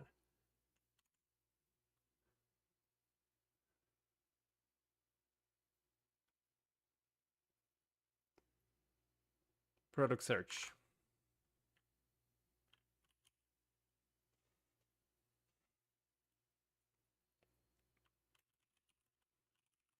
Just need to pass the product ID in product.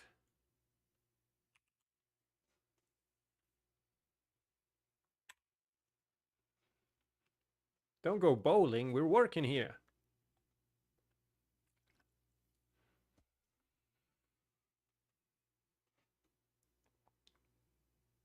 All right, reading the inventory API client, reading the product edit. This is the plan. Current fallback is search product by barcode. Okay.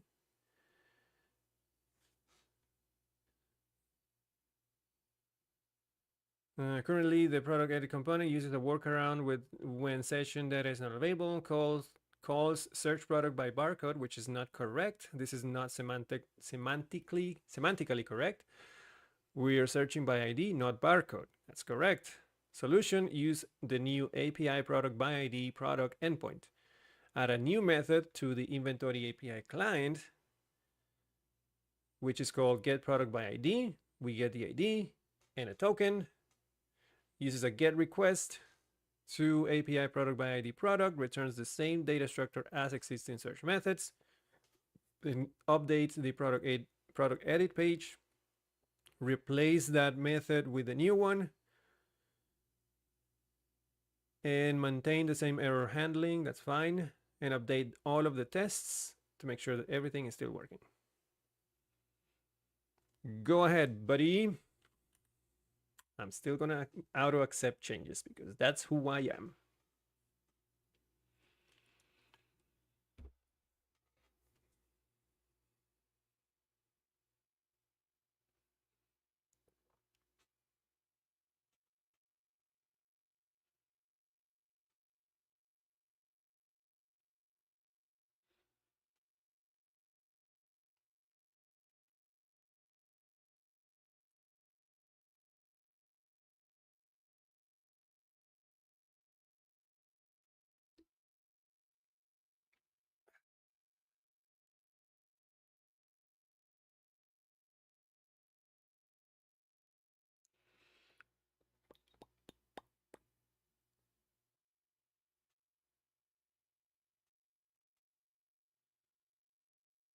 Function get product by ID.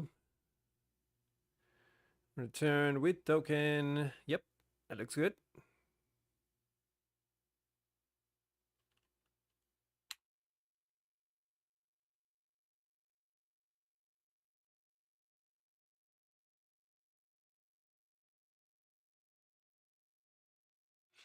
All right. Replace that with the new method. Good. Like that.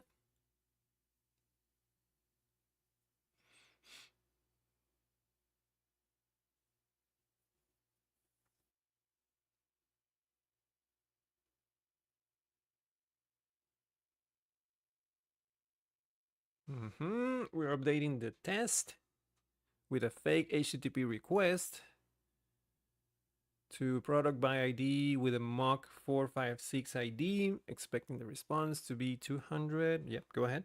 Like it.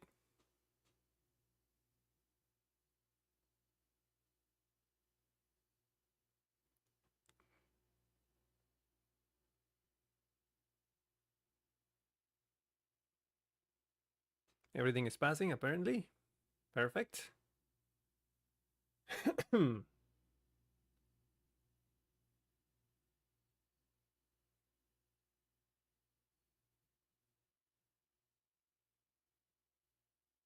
Oh, it's creating a new test file for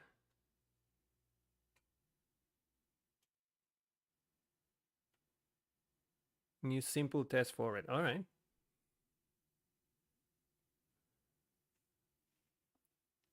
Inventory API client test. Surprised that this didn't exist, but that's fine. Can get back product ID. Nice, nice, nice. All right, it's just a simple test file to make sure that the client API client works as expected. Yeah, sure. Go ahead.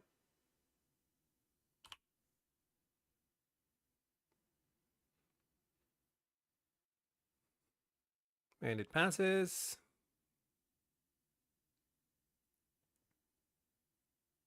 Run all of the tests one final time. Everything is passing.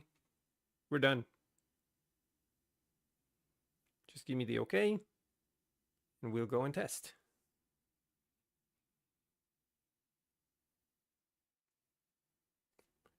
Good. Let's go ahead and test it again. This is not what I wanted. Just gonna stay here. Let's go back here. Let's try it. Reload again. Let me get that barcode. Start the scanner. There we go. Test product. Update it. Update product. Update it successfully. Good. And if we scan it again, it should have the updated information. And it does. Awesome. Now, there are a few things that I still want to change. Like I said, I don't want the form to stay here once the update is successful. I want to perform the update, redirect to home, show the toast message or the success message there at the top so that is visible. And what is the other thing that I wanted? Oh, there's some reworkings that we need to do. It's trying to use a is loading or a loading attribute in the components that are not doing anything. So we have to clean that up. Great, perfect timing.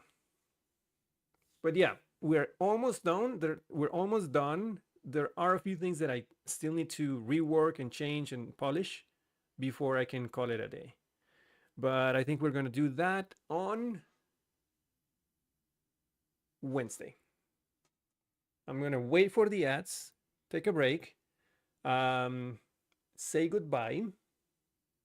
Well, I can actually say goodbye right now because if you're on YouTube, the stream is going to end for you now because I'm going into the second half of the stream where I'm just going to hang out and play video games. So if you want to stay and hang out for a little bit more, the link to my Twitch page is in the description. You can hop on there and hang out for a couple more hours maybe and watch me play video games.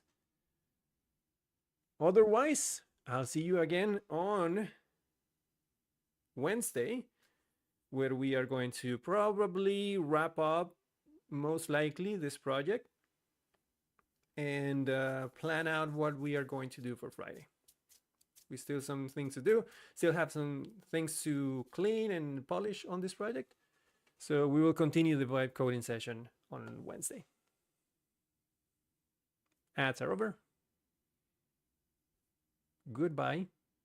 So yeah, if you're on YouTube, thank you so much for joining me today, and I hope to see you again on Wednesday. So bye, YouTube.